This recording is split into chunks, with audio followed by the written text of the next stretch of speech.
राधा वल्लभ श्री हरिवंश राधा वल्लभ श्री हरिवंश। वृंदावनेश्वरी तवैव पदारविन्दं प्रेमामृतैकमकरन्द रसौघपूर्णम् हृद्यर्पितं मधुपतेः स्मरतापमुग्रं निर्वापयत् परमो शीतलमाश्रयामि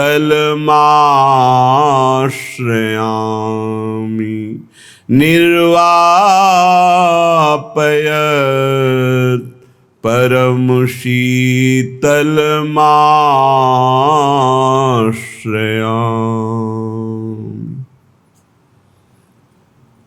जन्म जन्म जिनके सदा हम चाकर निशिभोर, जन्म जन्म जिनके सदा हम चाकर निशिभोर, त्रिभुवन पोषण सुधाकर मेरे ठाकुर जुगल किशोर, मेरे ठाकुर जुगल किशोर।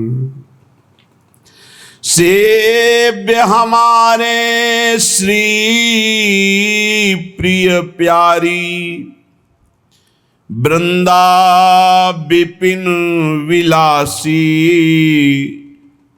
नंद नंदन वृषभानु नंदिनी,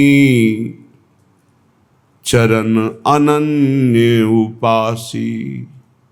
नंद नंदन वृषभानु नंदिनी, चरण अनन्य उपासी।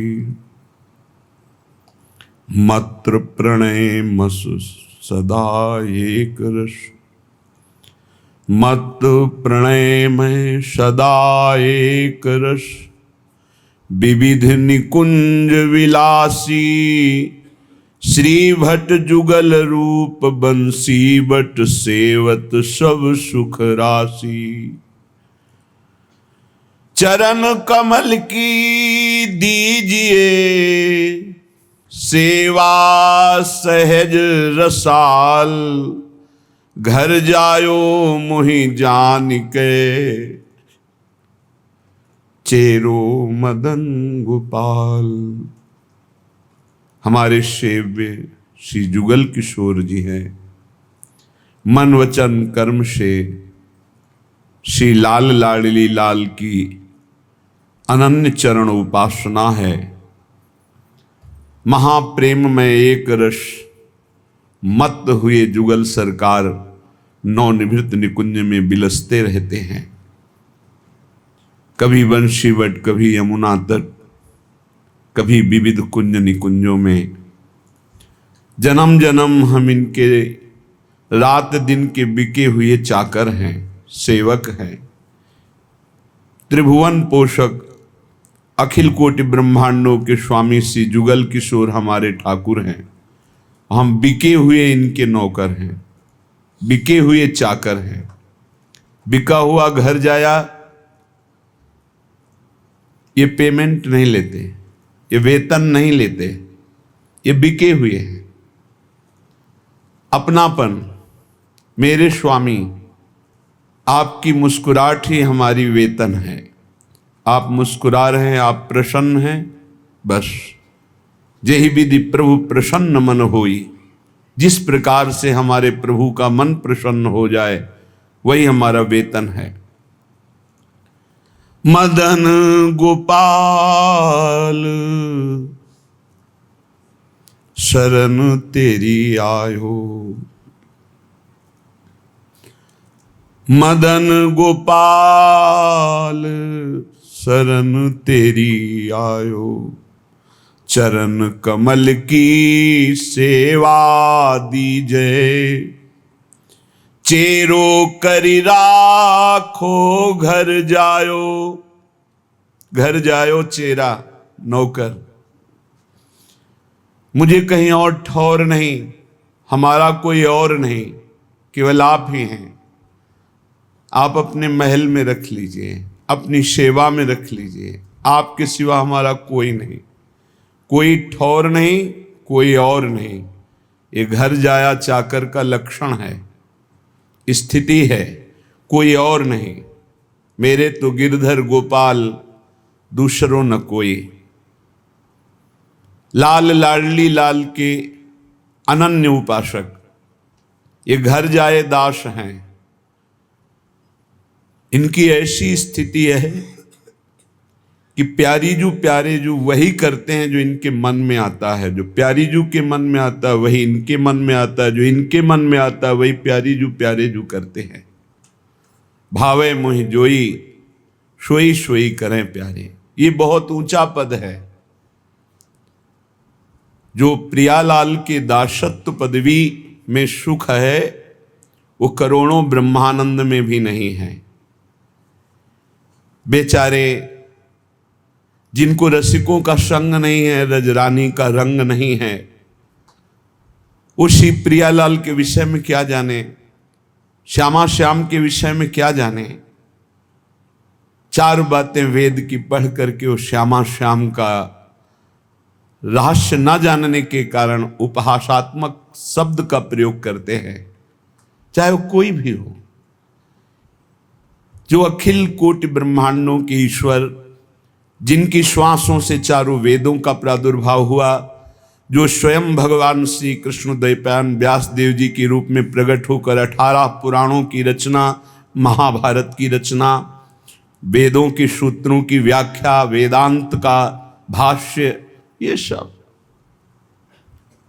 वही भगवान जो सबके अंशी हैं, वो नवनिवृत्त निकुंज में प्रियाजू के साथ विराजमान होकर अद्भुत महामाधुर्य रस की वर्षा करते रहते हैं। कैसे कोई जाने, हम उनके चाकर हैं। अगर हमें कुछ जानने को मिला है तो उनकी सेवकाई से मिला है, उनकी कृपा से मिला है, कोई विद्वता से, तपस्या से, साधना से नहीं। कोई बड़े बड़े ईश्वर कोटि के महापुरुषों जैसी साधना कर भी सकता है क्या? 80-80 हजार वर्ष जो समाधि लगाते तो हमारे हजारों जन्म हो जाएंगे कीड़े मकोड़े की तरह। हम उनकी बराबरी नहीं कर सकते, लेकिन कृपा से क्या नहीं हो सकता। कृपा हो गई और हमें सेवकाई मिल गई लाडली लाल की, श्यामा श्याम की। हमें उन्होंने अपना बना लिया, बस इससे बढ़कर हमें और कुछ नहीं चाहिए। हम गर्व से कहते हैं हम श्यामा श्याम के हैं। ये जो हमें कहने का सौभाग्य मिला, इससे बड़ा कोई पद नहीं है। वैसे भी कई बार सत्संग में कहा है, हरिदासत्व से बढ़कर त्रिभुवन में कोई पद नहीं। परमेष्ठी पद में विराजमान भगवान ब्रह्मा जी जिनको नमस्कार करते हैं, उन प्रभु के चरणों का जो दासत्व है, उससे बढ़कर कोई पद नहीं। फिर प्रभु जिनके चरणों में नमस्कार करते हैं, वो प्रेम सागर की सार रूपा श्री लाडली जू, महारानी जू, कौन जाने इनकी महिमा। वेद ही नेति नेति कहकर जिन श्री हरि को कहते हैं, उन नंद सुत मनमोदकारी विरह सागर तरन, दास परमानंद छिन छिन श्याम जिनकी शरण, धनि धनि राधिका के चरण। कैसे कोई जानेगा बिना रसिकों की कृपा के। हम उनके चाकर हैं, बिके हुए हैं, घर जाए हैं। धनि धनि मातु पिता सुत बंधु, धनी जननी जिन गोद खिलायो, धनी धनी चरण चरत तीरथ को, धनी गुरु जिन हरि नाम सुनायो। धन्य है जो श्यामा श्याम की सेवकाई से युक्त हृदय हो गया है। धन्य है उसके माता जिसने ऐसा बालक जन्म दिया जो श्यामा श्याम का अनन्य उपासक है। सेवक जी ने भी कहा है, नाम प्रसंग कहे तु प्रदेश, जाया धर्म धन्य सो देश, धन्य सो कुल जे जन्म भयो, धन्य सो तात धन्य सो माए, संतत सकल सुनो चित लाए, श्री हरिवंश प्रताप जस।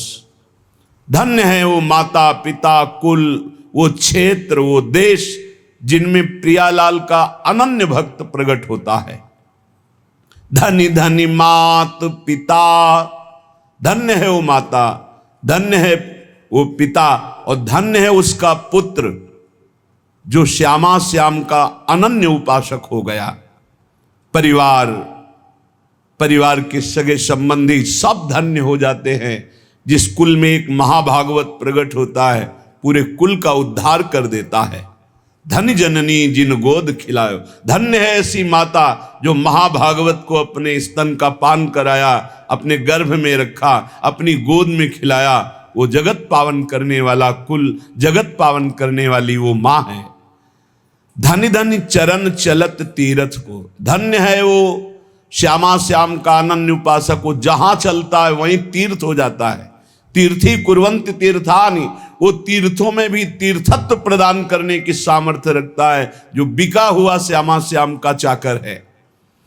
और धन्य है वो गुरुदेव जिन्होंने उस उपासक को हरिनाम प्रदान किया, गुरुमंत्र प्रदान किया। धन्य है गुरुदेव जो अपने प्राण स्वरूप जीवन स्वरूप नाम मंत्र का दान करके निहाल कर दिया। लेकिन जो श्यामा श्याम का नहीं, जो भजन नहीं करता, केवल देह विलास में जीवन व्यर्थ व्यतीत कर रहा है, तो जे नर विमुख भय गोविंद सो, जन्म अनेक महा दुख पायो, श्री भट्ट के प्रभु दियो अभय पद, जम डर प्यो जब दास कहायो, मदन गोपाल शरण तेरी आयो।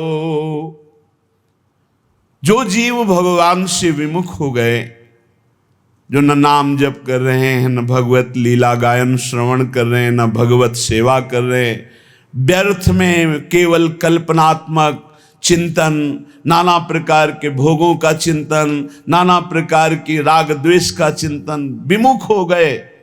जन्म लेना इनका व्यर्थ हो गया। ये अनेक जन्म तक महादुख भोगते रहेंगे जो भगवान से विमुख हैं। श्री भट्ट जी कह रहे हैं, जो भगवान की शरण में आ गया, भगवान ने उसे अभय पद दे दिया। यमराज थर्राते हैं, जम डर प्यो जब दास कहायो, जब गर्व से हम बोलते हैं, इसीलिए गुरुदेव नाम देते हैं अलग अलग, जैसे भागवतिक नाम देते हैं। ये नाम प्रभु की शरण से, प्रभु की दासत्व से युक्त है। और जब हृदय में यही दासत्व उतर जाता है तो यमराज थर्राते, उसकी तरफ देख नहीं सकते, यमदूत उसकी तरफ देख नहीं सकते। जो भगवत दासत्व की ठसक में हमारे माई श्यामाजू को राज, यमराज देख भी नहीं सकते उसकी तरफ। तो जन्म जन्म जिनके सदा हम चाकर निशिभोर,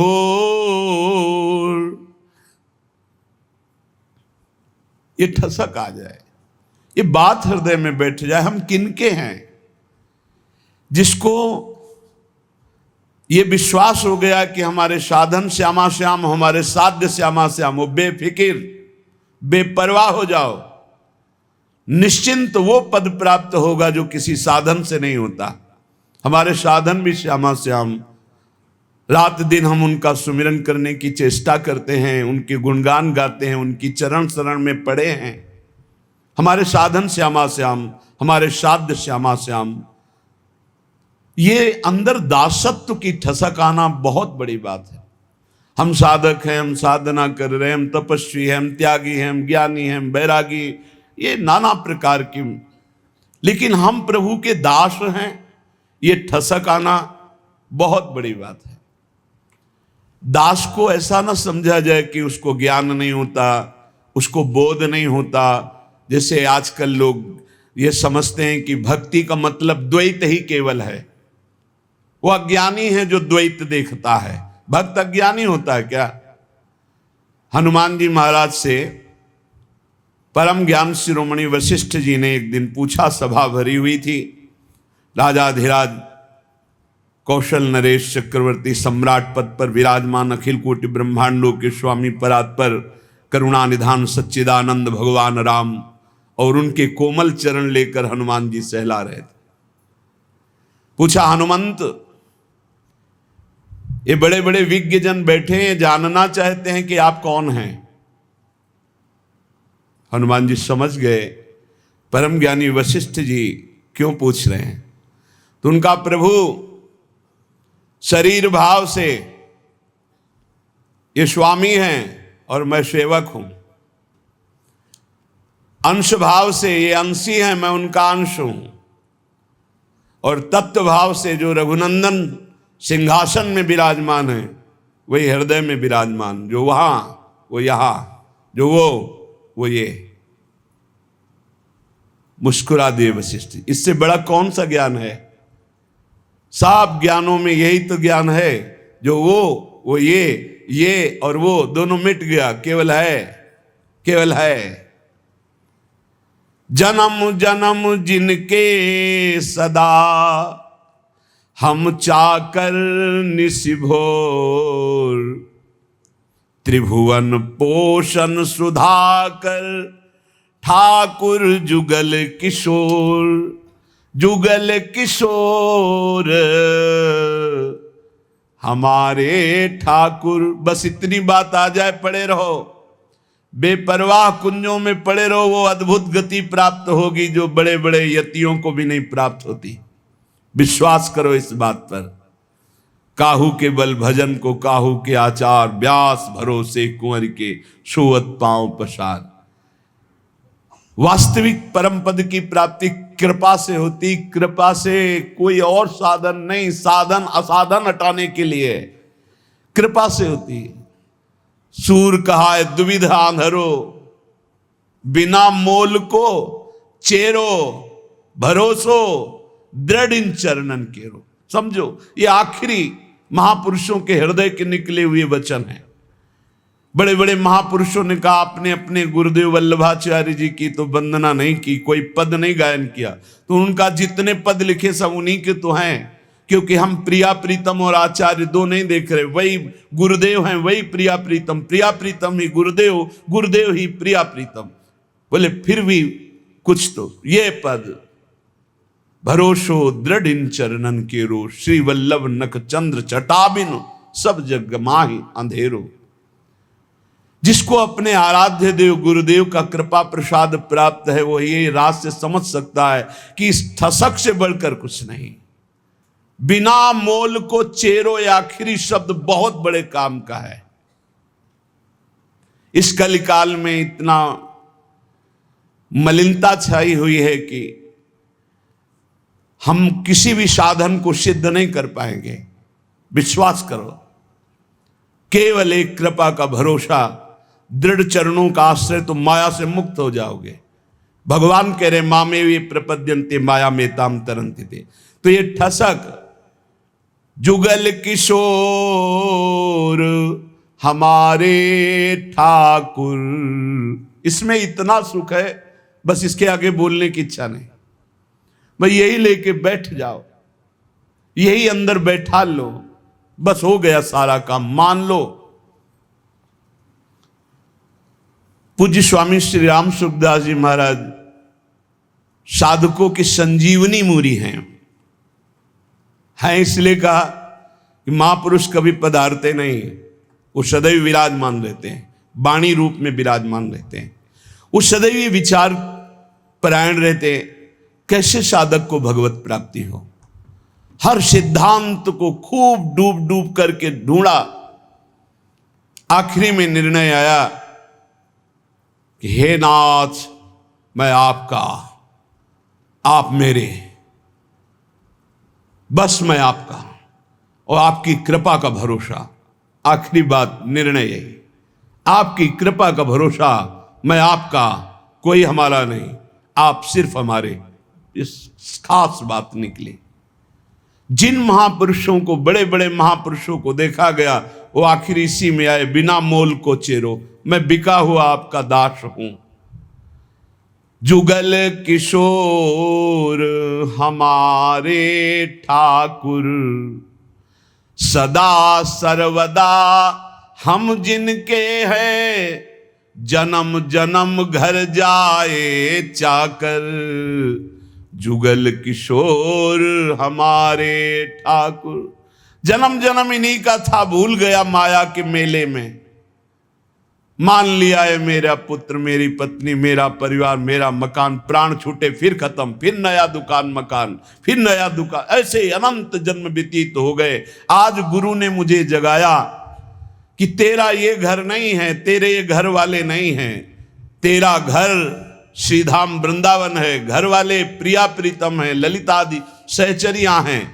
तो आए मिले परिवार आपने, हरिहस कंठ लगायो, भाग बड़ो वृंदावन पायो। सदा सर्वदा हम जिनके हैं, हम इनके ही हैं, हम भगवान के अंश हैं। बिना भगवत प्राप्ति के हमें कभी सुख शांति नहीं मिल सकती। करके देख लो, चिंता, शोक, भय, मृत्यु, जन्म मरण, ये चलता रहेगा। अगर इससे छूटना है तो रुपया नहीं, कोई पद नहीं, परम पद चाहिए। वो परम पद हैं प्यारी जू और प्यारे जू के चरणारविंद। इनका ध्यान और निरंतर नाम जप, इनकी सेवकाई से बढ़कर कोई लाभ नहीं। सदा सर्वदा हम जिनके हैं, जन्म जन्म घर जाए चाकर। कल एक प्रश्नकर्ता कह रहे थे, ठाकुर जी की सेवा में बड़ा भय लगता है, कहीं चूक हो गई तो अपराध बन जाएगा। चूक परे परिहरे न कबहूं, सब ही भांति दया के आगर। जुगल किशोर हमारे ठाकुर। भारी से भारी अपराध पड़ जाए, कोई गलती हो जाए, ठाकुर जी कभी चूक पड़ने पर छोड़ते नहीं, ध्यान रखना। बड़े कृपालु हमारे ठाकुर हैं। गोस्वामी तुलसीदास जी कह रहे, राहत न चित प्रभु चूक किए की, करत सुरत सै बार हिये की। बड़ी से बड़ी गलती, अपराध, चूक हो जाए, हमारे ठाकुर गिनते ही नहीं। मेरा जन है, हो गई चूक, मेरी बड़ी प्रबल माया है। चूक परे परिहरे न कबहूं, सब ही भांति दया के आग। सब भांति दया ही दया, कृपा ही कृपा कर, कभी नाराज नहीं होते। जनयो गुण प्रभु मान न काऊ, दीन बंधु अति मृदुल स्वभाव। बहुत करुणा में स्वभाव हमारे प्रिया प्रीतम का है। अवगुण बन जाए, अपराध बन जाए, एक दो नहीं, अवगुण करे समुद्र सम, गणत न अपनो जहानी। राई के संभजन को मानत मेरु समान। जय श्री भट्ट प्रगट त्रिभुवन में, प्रणतनि पोषत परम सुधाकर। जुगल किशोर हमारे ठाकुर। त्रिभुवन में प्रसिद्ध है जो हमारे प्रिया प्रीतम की शरण में आ गए, तो इस लोक और परलोक सब जगह आनंद ही आनंद है, उनका पोषण करते हैं। इसलिए जो बिका हुआ दास हो जाता है, उसे विशेष साधना नहीं करनी पड़ती और फल विशेष मिल जाता है। जब आप अपने आप को प्रिया प्रीतम के चरणों में समर्पित करके, जब कभी परीक्षा हो तो आपके अंदर ठसक होनी चाहिए। साधन नहीं है, मैं नीच हूं, अधम हूं, कामी हूं, क्रोधी, हो सकता है ये सब मेरे अंदर, पर मैं श्यामा श्याम का, इसमें पाई भर भी अंतर नहीं। अगर हमारी तुम परीक्षा लोगे तो हम फेल हो सकते हैं। कामी हैं, क्रोधी हैं, लोभी हैं, मोही हैं, इस पर हम नहीं कह रहे गर्व कर रहे, लेकिन हम श्यामा श्याम के हैं, इस पर तुम काट डालो तो भी नहीं छूटेगा। यही रहेगा कि हम श्यामा श्याम के। बस ये बात पकड़नी। बिके हुए की अपनी कोई गारंटी नहीं है, बिके हुए की निष्ठा होती है अपनी। जब बड़े बड़े महापुरुषों को देखो, देखो हरिवंश महाप्रभु क्या, क्वाहम तुच्छा परम मधमा प्राणहो गर कर्मा। पर निष्ठा की बात, रसना कटो जो अन रटो, निरखन फुटो नयन, श्रवण फुटो जो अन सुनो, श्री राधा जस बैन। निष्ठा में नहीं चलेगा। निष्ठा तो हमारे अनन्य श्यामा श्याम की, और हम बड़े नीच हैं, अधम हैं, ये पक्का है। हम अपनी सफाई नहीं पेश कर रहे, हम अपनी भावना बता रहे कि अगर आप हमारी परीक्षा लोगे तो हम फेल हो जाएंगे, लेकिन हमारी निष्ठा की परीक्षा लोगे तो काट डालो तो भी यही निकलेगा, हम श्यामाजू के, हम श्यामाजू के। बस ये खास बात है, इसी से सब कुछ प्राप्त होता है। जब आपके अंदर ये बात बैठ जाएगी कि हम श्यामा श्याम के, तो कोई विकार ही नहीं रह जाएगा, क्योंकि विकार होता है देहाभिमान में, मैं शरीर का, मैं पुरुष, मैं स्त्री, इसमें विकार होते हैं। और जब आप श्यामा श्याम के समर्पित हो गए तो ये ध्यान में नहीं आते, ये नेत्रों में बस जाते। अगला पद लिखा कि मेरे नयनन में दो चंद बसो, मेरे नयनन में दो चंद। निष्ठा में बहुत बड़ी सामर्थ्य प्यारे, बड़ी बड़ी साधनाओं का फल है निष्ठा। जिस दिन यह निष्ठा आ गई, अनन्य भाव हमारे श्यामा श्याम, धिक्कार है ऐसे मन और इंद्रियों को जो ऐसे करुणा वरुणालय प्रभु के नाम रूप को छोड़कर शरीर सुख में नाना प्रकार की वासनाओं में भटकते हैं। धिक्कार है इसको। अनंत जन्म से गंदी गंदी बातों में भटकते हुए आज तक तृप्ति नहीं हुई, और मार्ग मिला श्यामा श्याम का तो उसमें अनन्यता नहीं आ रही, उसमें ठसक नहीं आ रही। अनन्यता आते ही ये दूर नहीं रह सकते। कमी पकड़ो, हमारे प्रभु की कमजोरी है एक, जो इनका अनन्य हो गया उसको कभी छोड़ नहीं सकते। ये महापुरुषों ने बात इनकी पकड़ी है, जो इनके चरणों की अनन्यता की ठसक में बैठ गया। अजितेंद्रीय है वो, अज्ञानी है वो, हम सब मान सकते हैं, पर वो श्यामा श्याम का अनन्य तो ऐसी ऊंचाई पे जाएगा जहां बड़े बड़े जितेंद्री और ज्ञानी भी नहीं पहुंचते। विश्वास कर लेना, अनन्यता जहां आई तो जागृत शयन रहत उर ऊपर मणिकंचन ज्यों पांची।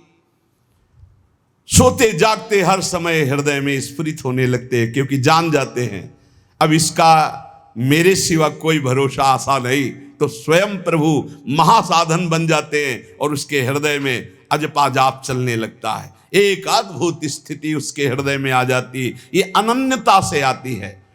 तो गौर बरन वृषभानु नंदिनी, श्याम बरन नंद नंद बसो, मेरे नैननी में दो चंद। आपके सिवा है युगल चंद कोई है ही नहीं, तो मेरे नेत्रों में कौन बसा? श्यामा श्याम।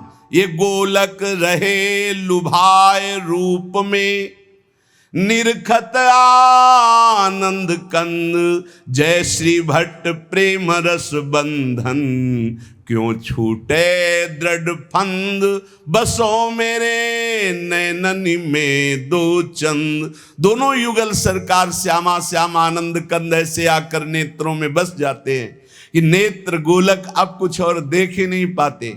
ये प्रेम बंधन में बंद कर उपासक के हृदय में नेत्रों में समा जाते हैं। जाको मन वृंदा विपिन हरियो। श्यामा श्याम की अनन्यता, श्यामा श्याम का प्रेम, श्यामा श्याम के रसिक, ये वृंदावन प्रदान करता है। ध्यान रखना, ये वृंदावन प्रदान करता है। रसिक कहीं आपको बाजार में मिलने वाले नहीं। जैसे हीरो के बोरे नहीं होते कि ट्रक में क्या लदा, बोले हीरे लदे हैं। जैसे हंसों की समुदाय नहीं होते, ऐसे रसिकों के समुदाय नहीं होते। ध्यान रखना। एक बार वल्लभाचार्य जी से उनके किसी धनी मानी शिष्य ने कहा 100 विद्वत ब्राह्मणों को आज हमारा पवाने का मन है। तो वल्लभाचार्य जी का बहुत उत्तम विचार है, एक भगवत शरणागत वैष्णव को पवा दो, 100 ब्राह्मणों के पवाने का फल मिल जाएगा। हाँ प्रभु, तब तो 100 वैष्णवों को पवा देंगे। तो उनका उत्तम बात है, अगर एक भगवत प्रेमी को पवा दो तो 100 वैष्णवों के पवाने का फल मिल जाए। उनका प्रभु 100 भगवत प्रेमियों को पवा देंगे। तो आंसू आ गए और कहा भगवत प्रेमी 100-200 नहीं होते, कोई बिरले होते हैं। जो कहो हरिवंश रस बिरलो समझन हार, एक दोई जो पाइए खोजी सब संसार। जब वृंदावन कृपा करता है तब रसिकों का संग मिलता है। उनकी मंद मुस्कान मात्र से भगवान की मुस्कान से प्रकट हुई माया अपरीत हो जाती है, ढूंढने पर भी नहीं मिलती चित्त में। गुरुदेव की मुस्कान मात्र से समस्त दोषों पर विजय प्राप्त करने का बल जागृत हो जाता है। जब रसिकों का संग मिलता है, जब प्रिया प्रीतम की चरण रज का सेवन मिलता है, जब प्रिया प्रीतम का संबंध गुरुदेव देते हैं, तब ये सब जागृत हो जाता है। अद्भुत वैभव लीला में प्रवेश, दिव्य सेवा का भाव दे, दिव्य सेवा का सौभाग्य, ये सब वृंदावन प्रकाशित करता है। पर वृंदावन में श्रीपाद प्रबोधानंद जी महाराज कह रहे कि हे वृंदाटवी, बहुत ध्यान देने योग्य बात कह रहे, हंतु सवर्णम निजाम माया महाधीशतुर माया तस्त्वि नो बिभेमि जनयेत कंपम त्वदीया पुनः स्वम स्वीयम सुखचिद घनम बतया संदर्शते न्यादृशम दूरादेव पतंति नष्टमतयो जाता पराधायता। हे वृंदावन, आपकी कृपा से आप में आ तो गए हैं, पर आपकी माया से बहुत डर लगता है। क्या आप में सब चिदानंद हैं, लेकिन मेरी दृष्टि मायामयी है, तो कहीं अपराध न बन जाए। यहां हमें स्त्री पुरुष दिखाई देते, जड़ चैतन्य दिखाई देते। नाथ, ये अपनी माया हटा लो। वृंदावन में न जड़ है, न चैतन्य है, न स्त्री है, न पुरुष है, न मूर्ख है, न विद्वान है। यहाँ सब प्रेमी है, सब प्रेमी प्रेममय स्वरूप है। जो बाहर से आवे थोड़ा सावधान होकर आवे। किसी शहर में नहीं जा रहे हैं, किसी नगर में नहीं जा रहे हैं, परम महामहिम प्रियालाल के निज महल वृंदावन धाम में आ रहे हैं। होश में यहाँ कोई ऐसी क्रिया, कोई ऐसी चेष्टा जिसको पाप कहते हैं, वो फिर सच्ची मानिए वज्र की लीक हो जाएगा। यहाँ से किया हुआ पाप यही केवल नष्ट हो सकता है, दूसरा कोई उपाय नहीं। किसी तीर्थ याटन में, किसी दान पुण्य में, किसी अनुष्ठान में क्षमता नहीं कि यहाँ का किए हुए पाप को नष्ट कर सके। वो धाम ही नष्ट कर सकता है। धाम का सेवन करे, धाम से प्रार्थना करे, माँ की तरह कृपाल हुए, भले वो क्षमा कर दे। इसलिए सावधान कह रहे हैं, वृंदाटवी हंत श्रवणम निजाम माया महाधीशतुर माया तस्त्वई नो बिभेमि जनेत कंपम तुदीया पुनः। वृंदावन ये बड़ी विचित्र माया है, आप इस माया को हटा दीजिए। जो लोग यहाँ वृंदावन पिकनिक मनाने आते हों, या जो यहाँ ऐसे गंदे भावनाओं को लेकर, कभी मत आना। नहीं आओगे, जय बोलो वृंदावन धाम की, बाहर से तुम्हारा मंगल हो जाएगा। यहाँ आकर कोई भी ऐसी बात जो धर्म विरुद्ध है बिल्कुल मत कीजिए। यहाँ 1 दिन के लिए आइए, 2 दिन के लिए आइए, उपवास कीजिए, थोड़ा अन्न पाइए या फलाहार पाइए, और रात दिन खूब भजन कीर्तन परिक्रमा। ये वो देश है कमाने वाला, भजन कमाने वाला, जीवन को उन्नतिशील बनाने वाला। ये परम धाम है। यहाँ आकर कोई ऐसी गलती अगर हो चुकी हो तो धाम में ही रज में लौट जाओ, वृंदावन की परिक्रमा लगाओ और आर्त भाव से प्रार्थना करो वृंदावन से। और जो बाहर से आते हैं, जब वृंदावन से जाएं तो हमारी ये बात पक्की मान लें, बहुत हृदय की कह रहा हूँ।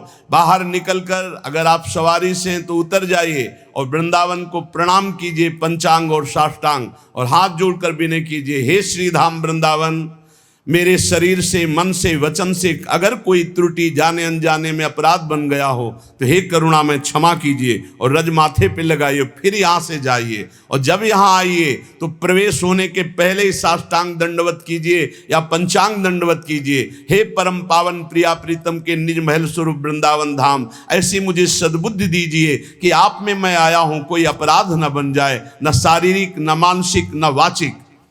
श्रीपाद प्रबोधानंद जी कह रहे हैं कि मेरी बुद्धि कांपती है कि वृंदावन में कोई अपराध न बन जाए, क्योंकि ये वज्र की लीक है, वज्र की लीक मिटाए नहीं मिटेगा। वैसे ही कर्म बड़े बलवान, संसार में पापाचरण कर दो तो पाप करना सहज है, लेकिन उसको नष्ट करना बहुत कठिन है। वो अवश्यमेव भोक्तव्यम कृतम कर्म शुभाशुभम। जब भगवान का बहुत भजन बनता है रात दिन, तब कहीं कर्म संस्कार मिटते, वो भी प्रारब्ध भोगना पड़ता है। बहुत होश में जितनी वस्तुएं सब यहाँ चिदानंदमय हैं, भले आपको नहीं दिखाई देती। जो पुरुष वृंदावन में आकर अपराध करता है वो अधोगति को प्राप्त हो जाता है। दूरादेव पतंति नष्ट मतयो जाता अपराधा यतः। तो अपराध से मुक्त होने की बात भी आपको बता दी। यदि आप चल लेते हो तो साष्टांग दंडवत करो, पूरे वृंदावन की परिक्रमा लगाओ, उस दिन उपवास करो और मन से प्रार्थना करो, वृंदावन से चूक हो गई, मुझे पता नहीं था, गलती हो गई, अब जिंदगी में कभी नहीं करूंगा, तो माफ हो जाएगा। ध्यान रखना, यही माफ होगा, दूसरा कोई माफ नहीं कर सकता। श्रीधाम वृंदावन का किया हुआ अपराध केवल वृंदावन माफ कर सकता है, दूसरे की सामर्थ्य नहीं, क्योंकि प्रियालाल का ये निज धाम है। इसलिए अगर वृंदावन का सानिध्य मिला है, वृंदावन की कृपा से आप यहां आ पाए हैं, तो यहां बहुत लाभ मिल सकता है, बहुत लाभ। यमुना जी के पावन पुलिन से, यमुना जी के धारा से 8 हाथ दूर ब्रह्म भूमि बोली जाती है। आप वहां बैठकर नाम जप कीजिए, मंत्र जप कीजिए, चतुरासी जी का गायन कीजिए। देखिए आपको एक माला जप हजारों मालाओं का फल देने वाला है यहाँ श्रीधाम वृंदावन। यहाँ ऐसे लोभ से रहो, खूब कमाओ, सारे जगत का मंगल करो, सब सुखी रहे, सब निरोग रहे, सब आनंद में रहे। ये है भजन करने का फल। भजन करने का फल सब सुखी रहे तो पाप ही नहीं बनेगा। पाप बनता है जब मैं सुखी रहूं, मैं सुख भोग लूं, इसी वृत्ति में पाप होते हैं।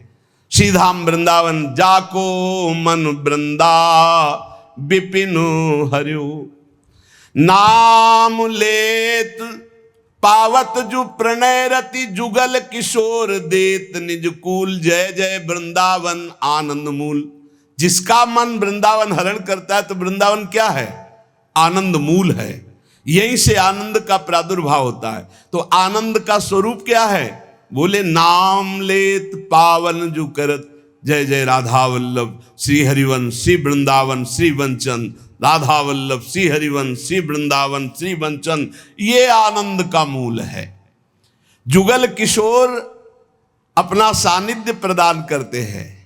निरख निकुंज पुंज छवि, राधा कृष्ण नाम और धर्यो, जाको मन वृंदा विपिन हरियो। आनंद मूल वृंदावन नाम रति प्रदान करता है। आप वृंदावन रह रहे हैं, आपको नाम में रति नहीं तो कोई अपराध है। चाहे संत अपराध, वैष्णव अपराध, गुरु अपराध, धाम अपराध, नाप लीजिए। कोई न किसी की निंदा की है, किसी के प्रति दोष दर्शन नहीं। यहां हिया फिरत स्वार्थ आपने भजन गयो फिरे बाह। आप स्वार्थ से घूम रहे हो, आपके अंदर भजन चल रहा है। यहां श्रवणेन्द्री में राधा राधा गूंजता है, चलत फिरत सुनियत यह है श्री राधा वल्लभ लाल, ऐसे वृंदा विपिन में बसत। यहां भजन करना पड़े, यहां तो भजन छाया रहता है। यहां फिरे स्वार्थ आपने भजन गयो फिरे बाह। आप सोचो, अरे और देश के बसती घटत भजन की बात, वृंदावन में स्वार्थ उलट भजन हो जात, तो आपका भजन नहीं हो रहा, आपका चित्त विषयाकार हो रहा है, आप अपराध कर रहे हो। आप कहीं न कहीं वैष्णव दोष दर्शन, संत दोष दर्शन, गुरु दोष दर्शन, कहीं न कहीं कोई न कोई अपराध बन रहा है, ढूंढ लो। नहीं तो हिया आनंद में भजन स्वाभाविक होता है। निरख निकुंज पुंज छवि, राधा कृष्ण नाम उर धर्यो, जाको मन वृंदा विपिन हरियो।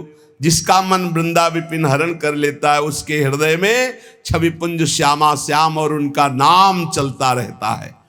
श्यामा श्याम स्वरूप सरोवर परिस्वारथ बिसर्यो, श्री भट्ट राधे रसिक राय तिन सर्वसुदय निबर्यो, जाको मन वृंदा विपिन हर्यो।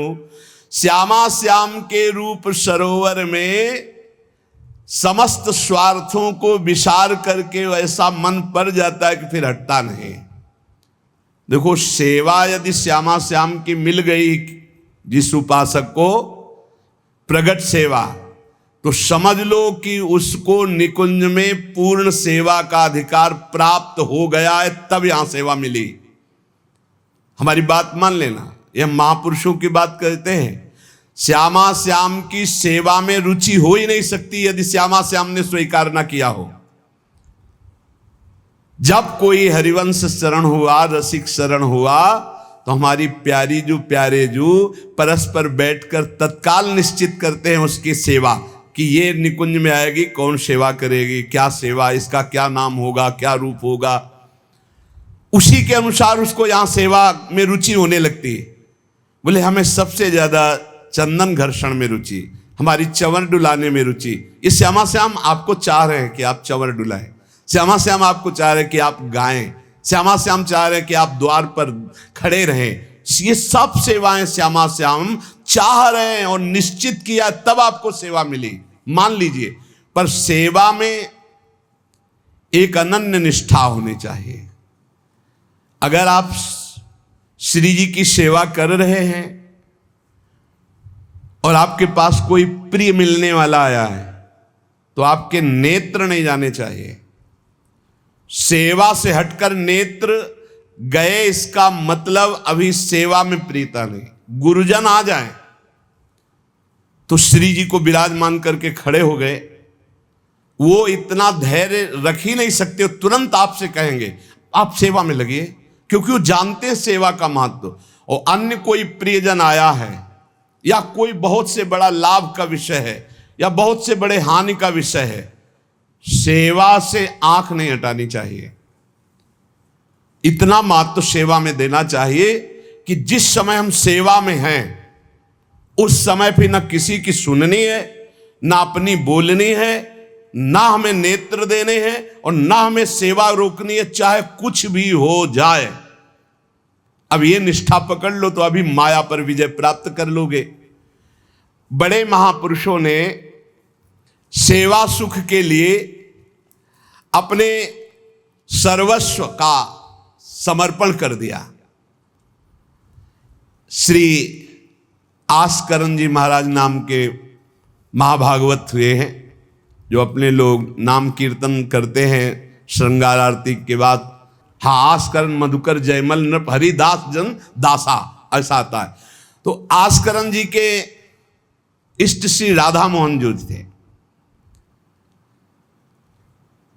इन्होंने विचार किया कि राजकाज में हर क्षण कोई न कोई जब सेवा में बैठते तो राजा, तो आप ये सलाह, ये सेवा, ये सब बंद कर देना चाहिए। जिस समय हम श्री जी की सेवा में है उस समय अन्य कोई वार्ता नहीं, अन्य कोई नहीं, बस उन्हीं के रूप गुण का चर्चा करते हुए। अगर हम सेवा में हैं तो उनका चर्चा का तात्पर्य है पद गुनगुनाते, जिस समय की जो हम सेवा कर रहे हैं उस समय के पद गुनगुनाते हुए या उनकी रूप माधुरी में चित्त लगाए हुए सेवा में। इससे बड़ी कोई बात नहीं। यदि सेवा मिल गई श्री जी की तो आप ये समझ लीजिए कि आप श्री जी के पास जाने का पास मिल गया आपको। बड़े बड़े महापुरुषों ने कहा भजन करना, साधना करना, ये सब हो सकता है, लेकिन प्रभु की सेवा में अनुराग, गुरु की सेवा में अनुराग, संत सेवा में अनुराग, समाज सेवा में भगवत भाव से अनुराग, ये बहुत कठिन बात है। ऊर्ध्वबाहु विरोमेश न कश्चित शृणोति में, धर्मादर्थश्च कामश्च किम धर्मम न सेव्यते। भगवान श्री कृष्ण द्वैपायन व्यास देव जी कहते, मैं दोनों हाथ उठाकर कहता हूं, मेरी बात सुन लो, मान लो। सेवा से सब प्रकार की संपत्ति प्राप्त हो जाती है। जो चाहिए आपको, लौकिक पारलौकिक, हाथ उठा के कहता हूं मेरी बात मान लो। भगवान व्यासदेव जी कहते हैं जो सेवा धर्म है, भगवत सेवा, समाज सेवा भगवत भाव से की हुई सेवा, शब्द निष्काम होता है, जहां कोई कामना नहीं की जाती और प्रीत्यर्थ, जिसकी सेवा करें उसको सुख पहुंचाने का भाव, तभी सेवा शब्द सार्थक होता है। कोई भी ऐसी कामना नहीं जो सेवा से पूर्ण ना हो जाए। जो सेवा धर्म का आचरण करता है उसके संपूर्ण जीवन में आनंद ही आनंद, सुख ही सुख रहता है। और लोग कहते हैं धर्मात्मा को दुख मिलता है। तुम क्या जानो, तुम बाहरी बात देखकर कहते हो दुख मिलता है। हृदय आनंद में वो डूबता है जो किसी भी वैभव में, किसी भी सुख में, किसी भी अनुकूलता में नहीं होता। अभी आपने सेवा धर्म को स्वीकार नहीं किया। सच्ची कहते हैं, सेवा में जब ये शरीर जाता था तब भी किडनी फेल थी, 20 वर्ष से फेल है। कभी गुरु कृपा से एक दिन का भी चूक नहीं हुई और कभी जानने नहीं दिया कि शरीर में कष्ट है।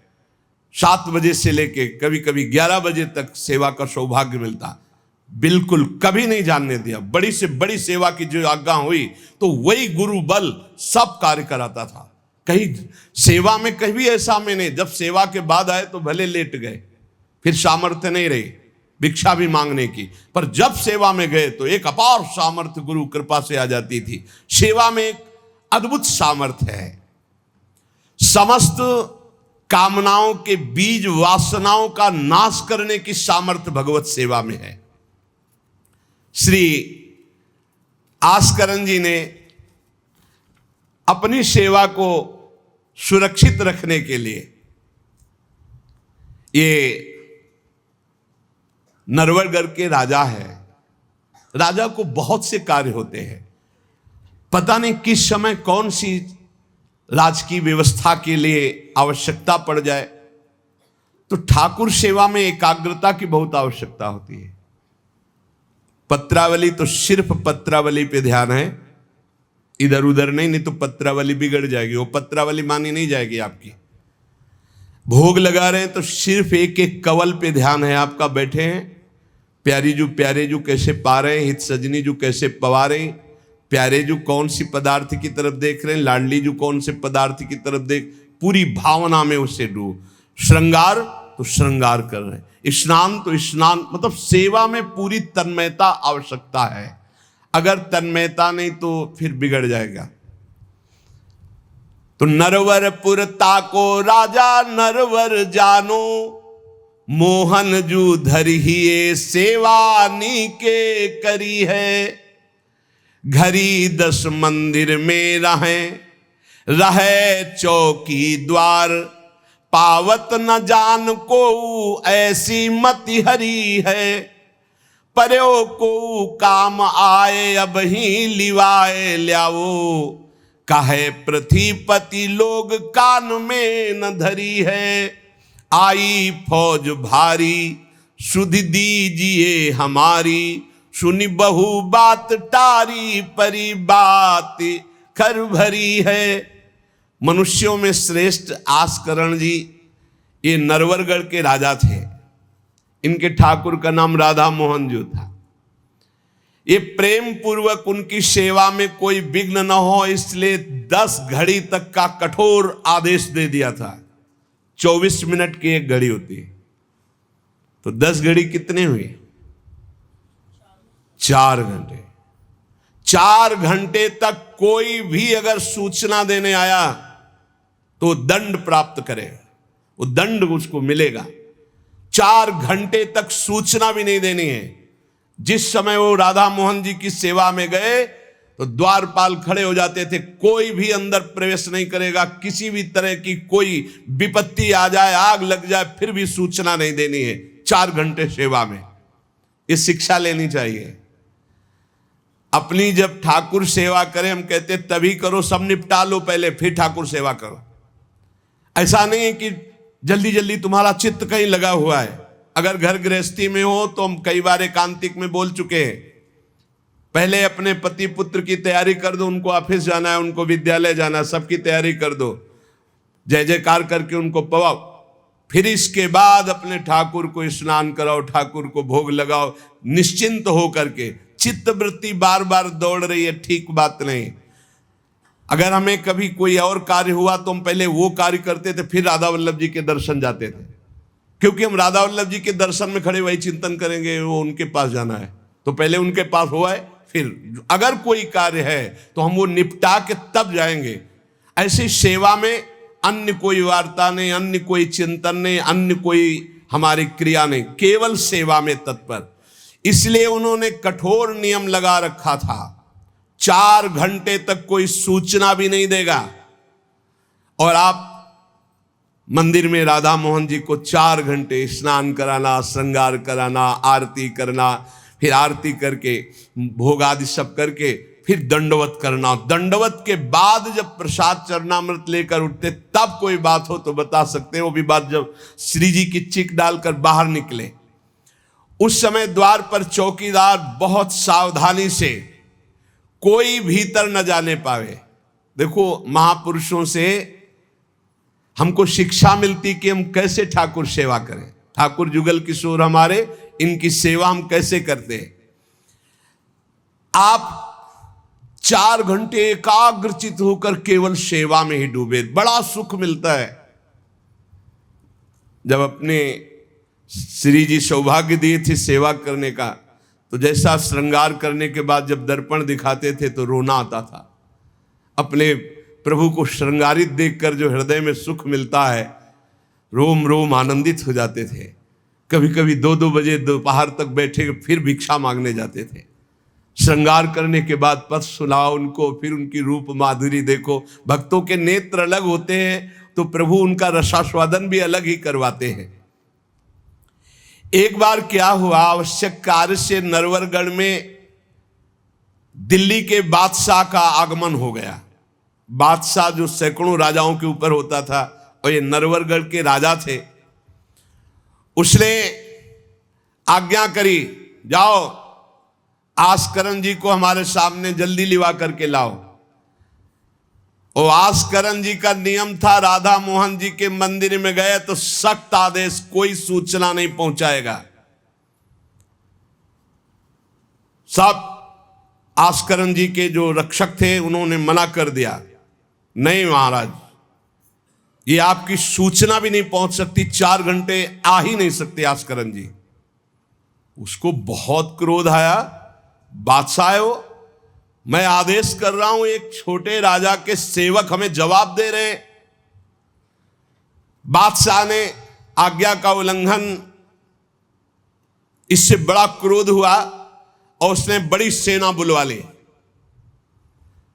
और सेनापति को आदेश किया कि जाओ बोल दो, नगर का नाश करवाना चाहते हो या हमारी आज्ञा का पालन करना चाहते हो। तुरंत आस्करण को भेजो, अन्यथा पूरी सेना बलात् नगर को नष्ट कर देगी और जबरदस्ती आस्करण को बंदी बना लिया जाएगा। बादशाह का आदेश, देखो परीक्षा होती। जब ये आदेश हुआ, सेनापति आया, निज दूतों से, जो अंगरक्षक द्वारपाल, उनसे कहा, सबने कोई उत्तर नहीं दिया। 4 घंटे तक हम अपने राजा को सूचना भी नहीं दे सकते, जो तुम्हें करना हो करो। ये बड़ी बात है। बादशाह का हुक्म, बादशाह के सेनापति का हुक्म, सेवा में विघ्न ना पड़ जाए इसलिए कठोर नियम लिया था। पर सबके हृदय में घबराहट थी कि अब क्या होगा। जब बादशाह नाराज हो गया, सेना आ गई, सेनापति आ गए, अब क्या होगा। सेनापति ने बादशाह से कहा कि अब क्या हुक्म है, वहां से मना हो गया है, आपकी आज्ञा का उल्लंघन, हमारी आज्ञा का उल्लंघन, हमारा भय दिखाना सब व्यर्थ चला गया। कही कह पठाई, कहो कीजिए लड़ाई, सुनी रुचि उपजाई, चली पृथ्वी पति आयो है। पर्यो सोच भारी, तब बातों विचारी कही, आप एक जाओ गयो अचरज पायो है। सेवा करी सिद्धि साष्टांग होई के भूमि परे, देखी बड़ी बेर पाओ खड्ग लगायो है, कटी गई एड़ी ये पै टेढ़ी हूं न भौ करी, करी नित नेम रीति धीरज दिखायो है। बादशाह ये बड़ा आश्चर्य हुआ कि ये आस्करन जी के पास सूचना ही नहीं पहुंचाई जा रही और हमारे भय का इसके ऊपर कोई असर नहीं। पर आस्करन जी बहुत साधु प्रकृति के हैं, बड़े प्रियजन हैं, आक्रमण करना तो उचित नहीं, मैं स्वयं जाकर के देखूं क्या बात है। राजा थोड़ा भाव से युक्त हुआ, नहीं तो रजोगुण में फिर ऐसा भाव कहां होता है। पर आस्करन जी की भक्ति का प्रभाव कि उसके ये देखूं चल के आखिरकार है क्या। बादशाह स्वयं आया। राजकर्मचारी अब विचार में पड़ गए कि बादशाह को कैसे रोका जा सकता है। सब जितने उनके अंगरक्षक सबको रोक दिया। ये बड़ी बात है, यह है भगवान की आराधना का बल। नहीं, बादशाह को कौन रोक सकता है। एक छोटे राजा ये हैं, उनके सैनिकों ने, द्वारपालों ने रोक दिया और बादशाह से कहा राज आज्ञा का उल्लंघन हम नहीं कर सकते, ना हम सूचना दे सकते हैं और ना किसी और को अंदर जाने दे सकते हैं, किसी और को अंदर नहीं जाने दे। तो हम जा सकते हैं? बोले हां, आप बादशाह हैं, आप जा सकते हैं, लेकिन आपके साथ कोई नहीं। बादशाह राजी हो गया। देखे आखिरकार अंदर क्या है। वहां जाके देखा तो आस्करन जी की सेवा हो चुकी थी संपूर्ण। अब वो दंडवत कर रहे थे। कई बार हमने प्रार्थना की है उपासकों से कि 11 दंडवत, 21 दंडवत, 51 दंडवत, 108 दंडवत, जितनी सामर्थ्य हो नियम ले लो, रोज करो। 4 परिक्रमा करो श्री जी की और 11, 21, 51, 108 दंडवत करो। जो स्त्री शरीर के साधक हैं वो पंचांग दंडवत करें। पंचांग किया, खड़े हो गए, हाथ जोड़ा, मंत्र जपा, फिर पंचांग किया, फिर खड़े हो गए। ऐसे ही जो पुरुष शरीर साधक है वो साष्टांग करें। साष्टांग किया, मंत्र जपते हुए, फिर खड़े हो गए, हाथ जोड़ा, फिर मंत्र जप कर प्रणाम किया, फिर साष्टांग, फिर ऐसे। हमें लगता है कि होती होगी दंडवत, करते होंगे, क्योंकि ये नियम तो बहुत पहले से दिया और ये करना ही चाहिए। सच्ची कहते हैं बड़ा सुख मिलता है जब अपने इष्ट के चरणों में साष्टांग लौट कर और उनकी तरफ देखते हुए। बहुत कृपा होती, बहुत कृपा होती। यावत स्वस्थमिदम कलेवरम यावत च दूरे जरा, जब तक ये शरीर स्वस्थ है बुढ़ापा दूर है। आनंद लूट लो भाई, ये कमाने का समय गंवाने का नहीं है। आस्करन जी अपने ठाकुर की संपूर्ण सेवा करके दंडवत अपनी पूरी कर रहे थे। अब जैसे 108 दंडवत तो समय लगेगा। हमने देखा है पूज्य सदगुरुदेव भगवान को अस्वस्थ शरीर में, अस्वस्थ अवस्था होने पर भी, बुखार है पर दंडवती अपनी पूरी करते हुए, नियमावली पूरी करते हुए देखा। क्योंकि जैसे ब्रज की 84 कोस की परिक्रमा में तो श्री जी साथ थी, बहुत थकान, बहुत शरीर कष्ट में, पर आप अपनी दंडवती जरूर पूरी करते। गुरुदेव भगवान को देखा। महापुरुष नियमनिष्ठ होते हैं, जो नियम ले लिया उससे तोड़ते नहीं। जय बजे आरती होती है, आप देख लो, 5 मिनट के अंतर की बात नहीं कह सकते, नहीं आपको ठीक समय से आरती मिलेगी। जय बजे वो टहलने के लिए वही उनका समय होगा। महापुरुषों की पहचान होती है, उनकी एक रस दिनचर्या चलती, उनकी दिनचर्या में फर्क नहीं पड़ेगा, शरीर में भले फर्क पड़ा हो, चाहे बुखार हो, चाहे जुकाम हो, चाहे जो भी पीड़ा हो, दिनचर्या में फर्क नहीं पड़ सकता। ये महापुरुषों की पहचान होती है। आस्करन जी साष्टांग लेट करके दंडवत कर रहे थे। अब को बादशाह जाएगा तो बादशाह कोई साधारण तो है नहीं, उसकी बाजूबंद, उसके सब झनन भनन आवाज तो होती है, पता भी चलता है कि कोई आ गया। मुड़ करके भी नहीं देखा बादशाह की तरफ, बस बार बार साष्टांग दंडवत, खड़ा खड़ा देखता रहा। 108 दंडवत 2-4 हो तो बड़ी देर हो गई, ना बादशाह से बात, ना सलाम, न कोई, बस वो अपनी साष्टांग दंड। ये होना चाहिए। आप श्रृंगार कर रहे हैं तो श्रृंगार में ही दृष्टि होनी चाहिए, दंडवत कर रहे हैं तो किसी की तरफ नहीं, सिर्फ दंडवत के सामने प्रिया प्रीतम है, हम बार बार दंडवत कर रहे हैं। ये उपासकों की एक एकाग्रता होती है। भला सोचो, बादशाह पास खड़ा है तो ऐसे लेटे लेटे भी तो देख सकते थे, बिल्कुल नहीं देखा।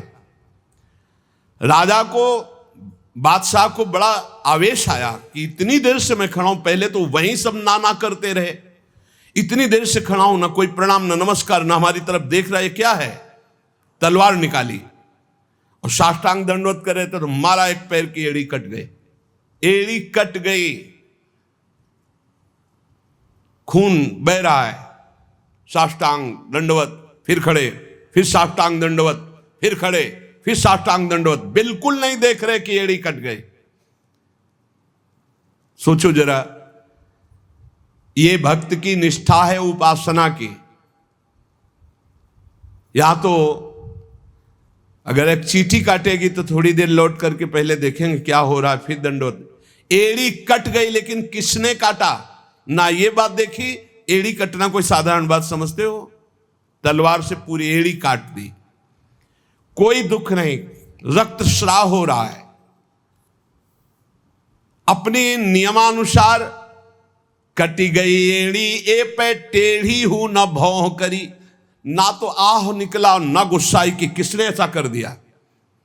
करी नित नेम रीति धीरज दिखा, धैर्य पूर्वक 108 दंडवत पूरी की। पूरा जब संपन्न कर लिया, इसके बाद पीछे हटे, चिक गिराई, क्योंकि समझ चुके थे कि ये तलवार चलाने की हमारे ऊपर हिम्मत केवल बादशाह की हो सकती, दूसरे की नहीं। कोई साधारण राजा नहीं, महाभागवत और महाबली है। इसलिए हमारे ठाकुर का सुखपूर्वक अपशयन हो। चिक डाली, उठ चिक डारी तब पाछे सो निहारी, कियो मुजरा बिचारी बादशाह तिरिझे हैं। हित की सच्चाई यह है नेको ना कचाई होत, चर्चा चलाई भाव सुनि सुनि भीजे हैं। बीते दिन को नृप भक्त सो समायो, पृथ्वीपति दुख पायो सुनी भोग हरि छीजे हैं। करे विप्र सेवा तिने गांव लिख न्यारे दिए, वाके प्राण प्यारे लाड़ करो कही धीजे हैं। आस्करण जी ने जब चिक डालकर पीछे मुड़कर देखा तो बादशाह तो शिष्टाचार के अनुसार जोहार किया। राजा की भगवत सेवा, नियम निष्ठा, ये देखकर बादशाह बहुत प्रसन्न हुआ और कहा, मैंने आज देखा ईश्वर के प्रेम की सच्चाई को। तुम्हारे में थोड़ा भी बनावटीपना नहीं, थोड़ी भी शिथिलता नहीं, तुम अपनी निष्ठा के धैर्यवान वीर हो। बादशाह ने आस्करण जी से भगवत प्रेम संबंधी कुछ चर्चाएं की और विचार अपने प्रकट किए कि आज मैं बहुत खुश और सौभाग्यशाली हूं कि तुम्हारे जैसा राजा मेरा जन है। बड़ा हृदय रस में डूब गया बादशाह का। यह है देखो सच्चाई भक्ति की। नहीं बादशाह के हुक्म को टाल देना, सेनापति की आज्ञा का उल्लंघन कर देना, बादशाह आया है साष्टांग दंडवत, कोई उसका आदर ना करना, ये सब भारी अपराधों में आता है। नहीं, बादशाह आया और फिर दंडवत हो सके, नहीं पहले उससे बातचीत होगी, बाद में दंडवत होगी। नहीं, अपनी निष्ठा के आगे नहीं। एड़ी काट दी गई फिर भी नहीं रुके। अब आस्करण जी सदैव अपने भगवत निष्ठा, भगवत सेवा में मगन रहते। राजा बहुत प्रसन्न होकर के कहा कि अब जिस कार्य के लिए हम आए थे अब उस कार्य की जरूरत नहीं है, और अपनी जेब से अपनी रुमाल निकाल कर अपने हाथों से उनके चरणों की एड़ी में बांधा और कहा, तुरंत चलिए राजवैद्य के द्वारा इसे, और आज से हमारी तरफ से आपके ठाकुर की सेवा सुख संविधान चलेंगे। हम विशेष विशेष प्रकार की आपकी ठाकुर सेवा में सहयोग करें। आस्करन जी ने कहा भगवत कृपा है, सब भगवत कृपा है, सेवा यथार्थ रूप से चल रही है। नियम की सच्चाई और हृदय में कोई छल कपट नहीं, रोष नहीं, ये भगवान के भक्त में विशेष लक्षण होते हैं। भगवान के भक्त में छल कपट नहीं और अपराध करने वाले पर भी रोष नहीं। उमा संत कई यही बड़ाई, मंद करत जो करे भलाई। अगर सच्ची आराधना, सच्चा प्रेम, तो सबको बदलना पड़ेगा। बादशाह का भाव बदल गया, जो आवेश में था, क्रोध में था। सच्चाई से अगर थोड़ी भी ठाकुर सेवा की जाए तो माया पर विजय प्राप्त की जा सकती है। साधो भाई भजन किया सोई जीता, जो सच्चाई से भजन किया, सच्चाई से सेवा की, वही इस माया पर विजय प्राप्त किया। एक बार राजा आस्करन जी के शरीर में बहुत जोर का बुखार आ गया। ऐसा बुखार कि न उठने की हिम्मत, न शरीर की सुध, और नियम की निष्ठा थी ही। अब भारी कष्ट, एक तो शरीर उठने लायक नहीं, भारी बुखार, और दूसरा सेवा। अब वो इस बात के चिंतित थे कि सेवा कैसे होगी। तो ठाकुर जी ने स्वप्न में अपने किसी निजजन पंडा से कहा, इनको किसी औषधि की जरूरत नहीं, मेरा चरणामृत पिला दो, स्वस्थ हो जाएंगे, सेवा में आ जाएंगे। वो गए और उनका ठाकुर जी ने स्वप्न में आकर के कहा है कि आप ठाकुर जी का चरणामृत पी लीजिए, आप स्वस्थ हो जाएंगे। वैसे तो चरणामृत रोज ही लेते थे, सेवा में जाने के पहले ठाकुर जी का चरणामृत जो पूर्व का था पिया, तत्काल सब खत्म हो। सेवा में बहुत बड़ी सामर्थ्य है, निष्ठा में बहुत बड़ी सामर्थ्य है ठाकुर जी के चरणामृत में। विश्वास करो, जो रोज चरणामृत पीता है अकाल मृत्यु नहीं हो सकती। अकाल मृत्यु हरणम सर्वव्याधि विनाशनम, कोई भी रोग परास्त नहीं कर सकता। आप रोज चरणामृत पिए। अरे भाई, आप अगर राधा नाम विराजमान किए, स्नान कराते तो रोज श्री लाडली लाल का चरणामृत है। रामे लाडली जो धामे लाल जो विराजमान है, प्रिया प्रीतम राधा नाम में विराजमान है। आप अगर सेवा नहीं विराजमान किए हुए हो तो विराजमान कर लो, जीवन काहे व्यर्थ करोगे। लेकिन जब तक सेवा ना विराजमान करो तो चले जाओ बिहारी जो, राधा वल्लभ जो, राधा रमण जो, राधा दो, कहीं भी मांगो चरणामृत मिल जाएगा। और रोज उसी में जल मिला करके रोज एक ढक्कन रोज चरणामृत ले। अकाल मृत्यु हरणम सर्वव्याधि विनाशनम श्री कृष्ण पादोदकम पीत्वा पुनर्जन्म न विद्यते। जो रोज चरणामृत पीता है उसका पुनर्जन्म नहीं होगा। बड़ा से बड़ा रोग आएगा लेकिन उसको पीड़ा नहीं पहुंचा पाएगा, अकाल मृत्यु नहीं होगी। तो स्वप्न में ठाकुर जी ने कहा चरणामृत दे दो, सब सामर्थ्य आ जाएगी।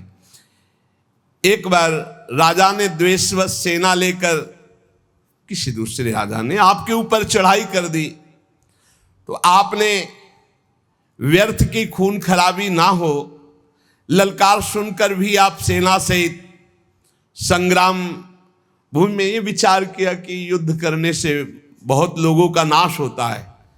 इसलिए अपने सब महारथियों को बुलाया और कहा नाम कीर्तन करो। जहां युद्ध के लिए ललकार हो रही वहां नाम कीर्तन शुरू कर दिया। नाम कीर्तन इतनी जोर का कि आनंद में सब झूम रहे।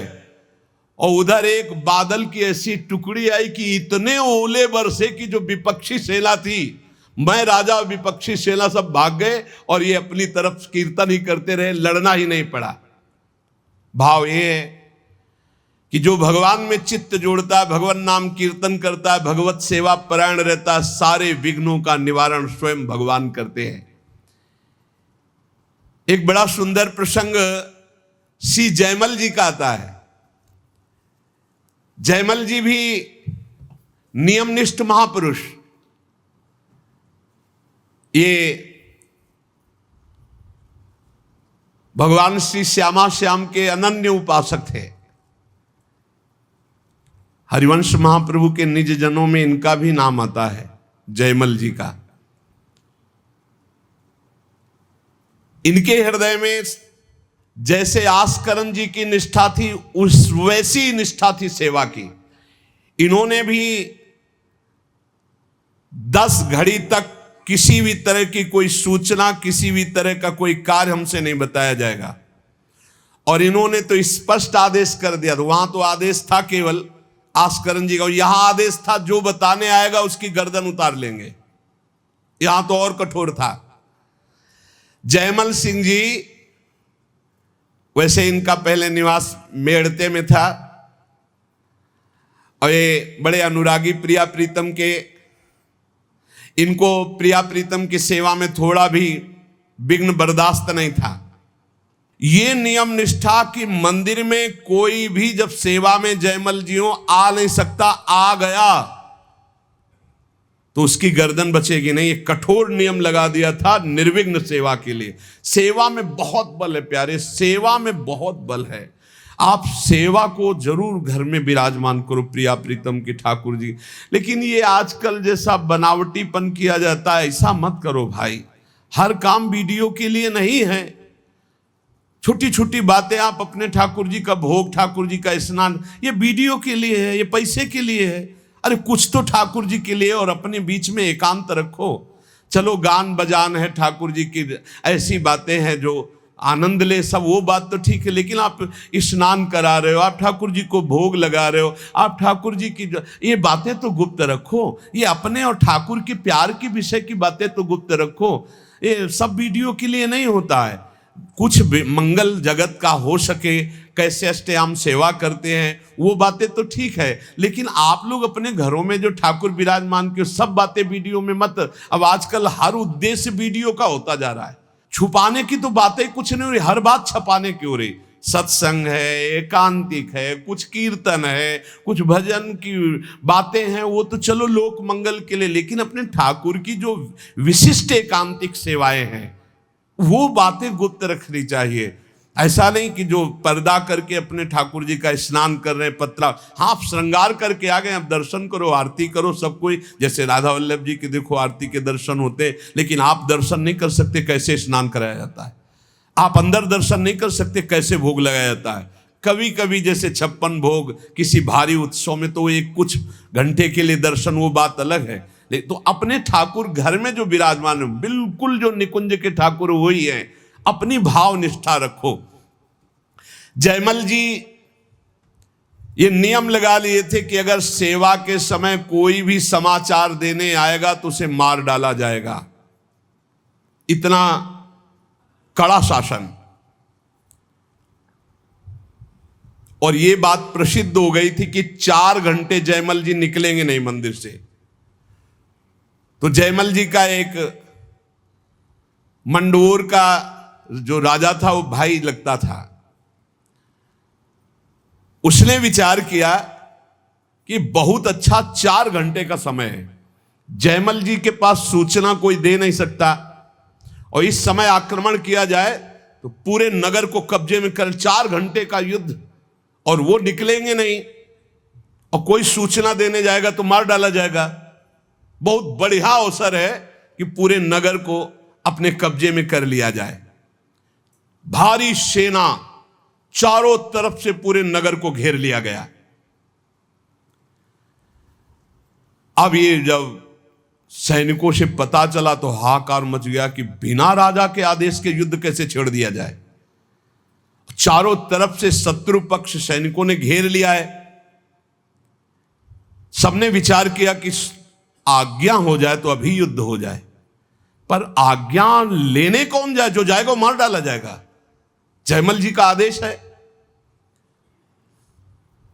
अब जयमल जी की माता जी को तैयार किया गया है कि आप जाओगी तो आप पर वो प्रहार नहीं करेंगे और आपकी बात सुन लेंगे।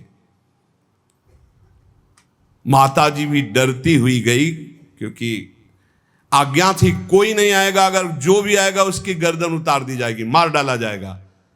माता जी को इसीलिए भेजा गया कि बस आप केवल सूचना दे दो और वो आज्ञा दे दे, संभाल तो सब यहां लेंगे, आज्ञा दे दे। वो गई, जयमल जी ठाकुर जी की श्रृंगार में थे, पीछे से कहा, बेटा शत्रु पक्ष ने पूरे नगर को घेर रखा है, तुम्हारी क्या आज्ञा है? उन्होंने उत्तर दिया, भगवान सब भली करेंगे और आप जाओ। दूसरा शब्द नहीं, भगवान सब भली करेंगे और इशारा किया। अगर दूसरा होता तो प्रण पूरा करते, लेकिन मां है इसलिए इशारा किया, वापस चली जाओ। मुड़ के नहीं देखा, बस एक शब्द का, भगवान सब भली करेंगे। यह नहीं कहा कि युद्ध प्रारंभ कर दो, मैं सेवा करके आऊंगा, ऐसा कुछ नहीं। भगवान सब भली करेंगे और इशारा किया कि आप वापस चली जाओ। ज्यों के त्यों सेवा में लगे रहे। भगवान ने देखा कि ये तो बिल्कुल बेपरवाह है और सैनिक चारों तरफ से घेर लिए हैं राज्य को, तो स्वयं प्रभु घोड़े पर सवार हुए जयमल जी के। अब उनको कुछ कहने की जरूरत थोड़ी है। राजा का जो शाही घोड़ा था, उस घोड़े को तैयार करके उस पर विराजमान होकर के अकेले शत्रु पक्ष को परास्त किया। अकेले सबको मूर्छित करके मारा, एक को भी नहीं। और आप घोड़े को घुड़सवाल में बांधकर अंतर ध्यान हो गए। सैनिक देख रहे हैं जो सुरक्षा में है कि कोई आक्रमण नहीं हो रहा, सब शांति है। नजदीक गए तो सब मूर्छित पड़े। उनका जय हो, हमारे महाराज की जय हो गई, शत्रु पक्ष तो मारा गया। पूरी की पूरी सेना मूर्छित। जयमल जी सेवा समाप्त की, संपन्न की श्री जी की,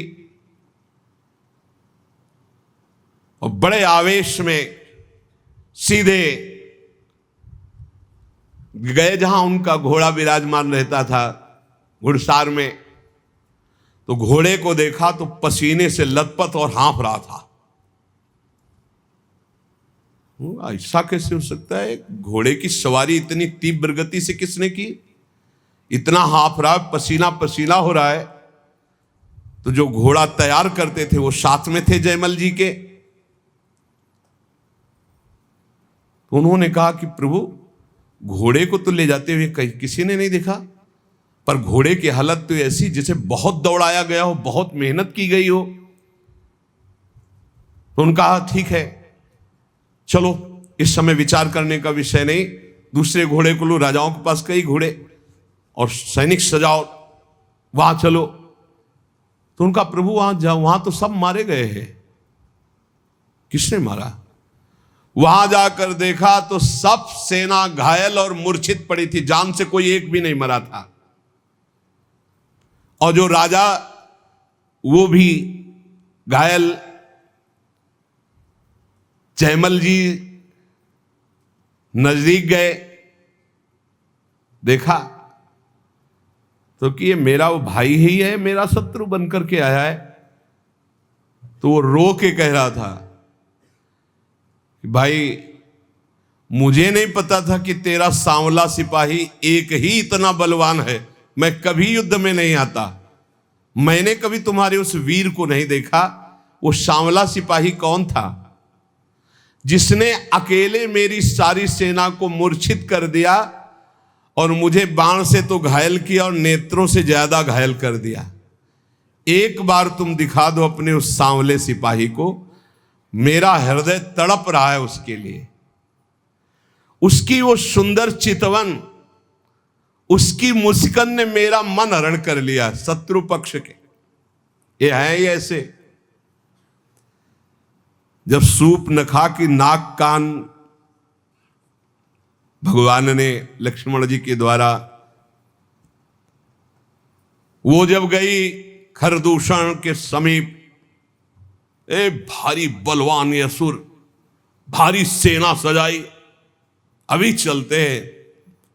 जब वहां गए तो राम जी का रूप जब देखा तो कह रहे हैं, यद्यपि भगनी कीन कुरूपा, यद्यपि तुमने अपराध किया, हमारी बहन को कुरूप बना दिया,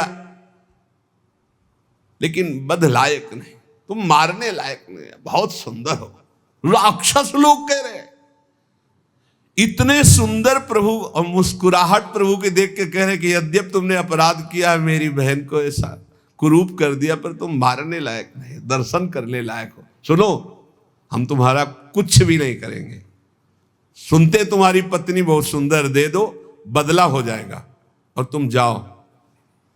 भगवान ने क्षण में नष्ट कर दिया। बैरी भी जिनको प्यार करे वो प्रभु का रूप है। ये बैरी राजा क्या कह रहे, बाणों से तो घायल ही कर दिया, नेत्रों से भी घायल कर दिया। एक बार उसको दिखा दो जो आपका सिपाही है, सांवला सिपाही। श्री जयमल जी ने प्रेम विभोर होकर कहा, तुमने देखा, मेरे तो नयन तरस गए, तुम्हें दिखाई दिए, आज तक मैंने नहीं देखा। और जयमल जी के अश्रु चलने लगे। वो समझ गया कि ये सिपाही कोई और नहीं, जयमल जी जिनकी आराधना करते हुए भगवान श्याम सुंदर है। वो अपने भक्त की रक्षा करने के लिए आए। अहो भाग्य, दुश्मनी का भाव ही सही, पर मेरा भाई तो है ना, इस कारण भगवान ने मुझ पर कृपा की कि मुझे दर्शन का सौभाग्य मिला। और जयमल जी के चरणों में प्रणाम किया और कहा, आज के बाद कभी जिंदगी में आपसे वैर का भाव नहीं रखेंगे और आपके उसी सांवल सिपाही के ध्यान में निरंतर हम मगन रहेंगे। नित्य भगवान की सेवा करने की प्रतिज्ञा जयमल जी के शत्रु के मन में भी भक्ति प्रकाशित कर दी। ये है प्रचार। जब अंदर होता है प्रसार तो सबके हृदय में होता है प्रचार, और जब अंदर प्रसार नहीं तो बाहर प्रचार लाख करते रहो, कुछ नहीं होता। बुरा करने भक्त का आए थे तो भगवान ने उनका मंगल कर दिया। क्यों कर दिया? किसी भी तरह से भक्त का संबंध तो है, भक्त का भाई तो है ना, मंगल हो जाता है। इसीलिए कहा जाता है वो कुल, वो परिवार धन्य है। भले ही किसी भाव से सही, भगवान से जुड़े हुए भक्त के संबंध में यदि आता है उसका परम मंगल हो जाता है। जयमल जी ने लौट करके गए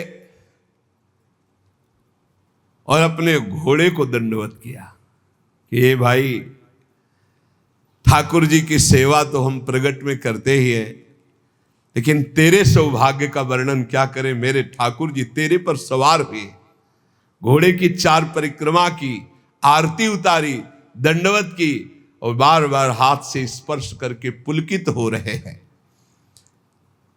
ऐसे ही हैं हमारे ठाकुर जी। इसीलिए दास दासोहम में बड़ी सामर्थ्य मानी गई है। सबसे ज्यादा कृपा किस पर होती है? जो भगवान के दासों का दास होता है। घोड़े को साक्षात्कार हो गया भगवान का, बैरी भाई को साक्षात्कार हो गया, और जयमल जी कह रहे कि मेरे नयन तरस रहे हैं। तो क्या वास्तविक जयमल जी के नेत्र तरस रहे? नहीं, जिनके संबंध से बरस रहे उनके नेत्र कैसे तरस सकते हैं? पर ये हैं ही इतने प्यारे कि तन मन के बिछुरे नहीं, पर चाह बढ़े दिन रैन, कबो संजोग न मानहि, देख भरी भरी नयन। तो हम श्री श्यामा श्याम के दास हैं। श्यामा श्याम ही हमारी साधना है, श्यामा श्याम ही हमारे साध्य है। 8 पहर हम नाम जप करें, श्री जी की सेवा पर बहुत ध्यान दें। जिसको जो सेवा मिली वो बड़ी महान सेवा है। कभी ऐसा ना समझे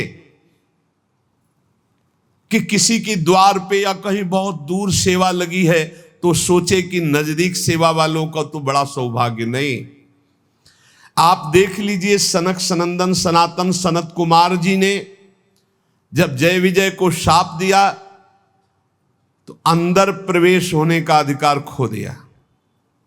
भगवान स्वयं चल के आए लेकिन अंदर नहीं जाए। और भगवान ने जय विजय जी को कहा कि सेवक के द्वारा किया हुआ अपराध स्वामी का ही अपराध माना जाता है। सनकादि को संत पदवी भले दी, लेकिन अपनापन जय विजय को दिया। सेवा में बहुत बड़ी सामर्थ्य है। कोई भी सेवा, कहीं की भी सेवा मिली, वो श्री जी की सेवा है। वृंदावन धाम है, महारानी जी की सेवा में आप हैं। महारानी जी के सेवक को निश्चित वो सुख प्राप्त होता है जो किसी और पद से नहीं होता। बस सेवक शरण सदा रहे, अनंत नहीं विश्राम। कै वाणी हरिवंश की, कै हरिवंश नाम। या तो वाणी जी और या नाम जी, ये हमारे जीवन है, यही हमारा सर्वस्व है। हर समय नाम वाणी में रहो और सेवा में तन्मयता रखो। शेष चर्चा आगे। श्री राधा वल्लभ।